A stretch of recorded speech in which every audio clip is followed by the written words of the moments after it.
محترم جناب حاجی محمد ابراہیم منصوری صاحب کراچی، آپ السلام علیکم۔ ہم آپ کے ممنون ہیں کہ آپ نے ہماری ویب سائٹ اہلسنت.net پہ ہمیں یاد فرمائے۔ آپ نے یہ ارشاد فرمایا، کیا انڈیا اور پاکستان کی کسی غیر مسلم بینک میں رقم رکھنے پر سود لینا جائز ہے؟ ایک بات۔ دوسرا سوال آپ نے کیا کہ انڈیا کے ایک دیہات کی مسجد کے امام کی تنخواہ کا کوئی ذریعہ نہیں، اگر ہم اسے زکوٰۃ کی رقم سے بطور تنخواہ دینا چاہیں تو کیا طریقہ ہے؟ یہ رقم امام کے لیے جائز ہوگی؟ تیسرا سوال آپ نے یہ کیا، پاکستان سے رقم بھارت بھیجنے کے لیے کرنسی کا جو فرق ہے اسے زکوٰۃ کا حصہ تصور کیا جائے گا؟ جناب حاجی محمد ابراہیم صاحب، پہلا سوال کا جواب یہ ہے کہ ہمارے فقہا اس طرف گئے کہ اگر خالصتاً کافروں کا بینک ہے اور یہ گویا جس کو ہم کہتے ہیں کہ وہ مسلمان ملک نہ ہو، دارالحرب، اور یہ متحقق ہو جائے کہ خالصتاً وہ کافروں کا بینک ہے، تو ایسے بینک سے منافع لینا جائز ہے، جس کو سود نہیں کہیں۔ تاہم اس مسئلے میں اختلاف ہے۔ بعض حضرات کی رائے یہ ہے کہ سود چونکہ منصوص ہے قرآن مجید فرقان حمید سے اس کی حرمت، اور وہ حدیث سے یعنی خبر واحد سے اس کو کس طریقے سے جائز کیا جائے گا، لیکن بہرحال دونوں رائے آپ کے سامنے ہیں۔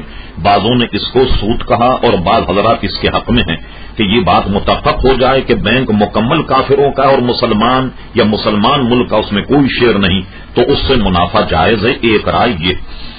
آپ نے جو یہ فرمایا کہ ایک دیہات میں امام صاحب ہے جن کی تنخواہ کا کوئی ذریعہ نہیں، اور تو آپ زکوٰۃ کی رقم سے انہیں تنخواہ دینا چاہتے ہیں، سب سے پہلی بات تو ان امام صاحب کو یہ کہہ دیا جائے کہ آپ کو امامت کا کوئی مشاہرہ نہیں دیا جائے گا، آپ نماز فی سبیل اللہ پڑھائیں۔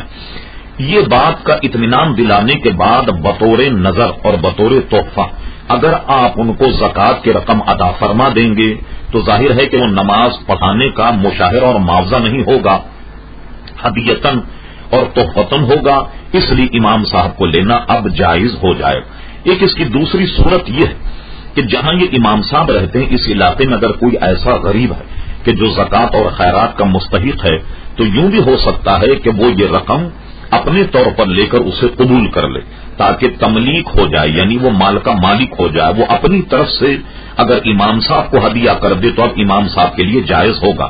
یہاں اگر امام صاحب خود زکوٰۃ کے مستحق ہیں اور غریب ہیں اور بشرطے کہ وہ ہاشمی اور سید نہ ہوں تو ان کو براہ راست زکوٰۃ سے بھی مدد کی جا سکتی ہے، مگر یہ ذہن میں رہے کہ کسی معاوضے کے طور پر ان کو زکوٰۃ نہیں دی جائے۔ تیسرا سوال آپ کا یہ تھا کہ پاکستان سے رقم بھارت بھیجنے کے لیے کرنسی کا جو فرق ہے اسے زکوٰۃ کا حصہ تصور کیا جائے۔ مثال کے طور پر اس کو یوں سمجھیے کہ جیسے آپ کے پاس پاکستان کے 1,00,000 روپے اور آپ نے پاکستانی رقم میں سے 2,500 روپے 1,00,000 سے منہا کر دی۔ اب یہ رقم جو گویا 40واں حصہ 2.5%، اس کو اپنی اصل رقم سے منہا کرنے کے بعد اگر اسے ہندوستان یا کسی ملک میں بھی بھیجا جائے اور اس کو بدلے کے طور پر وہاں وہ کتنی ہی رقم میں اس کا تبادلہ ہو، لیکن آپ کی رقم یعنی آپ کی زکوٰۃ جو ہے وہ ادا ہو جائے گی۔ پاکستانی کرنسی پر پاکستانی کرنسی زکوٰۃ میں نکالیں اور اس کا بدل دوسرے ملک میں کچھ ہی ہو، لیکن آپ کا اتنا پیسہ جو زکوٰۃ میں نکالا وہ ادا ہو جائے گا۔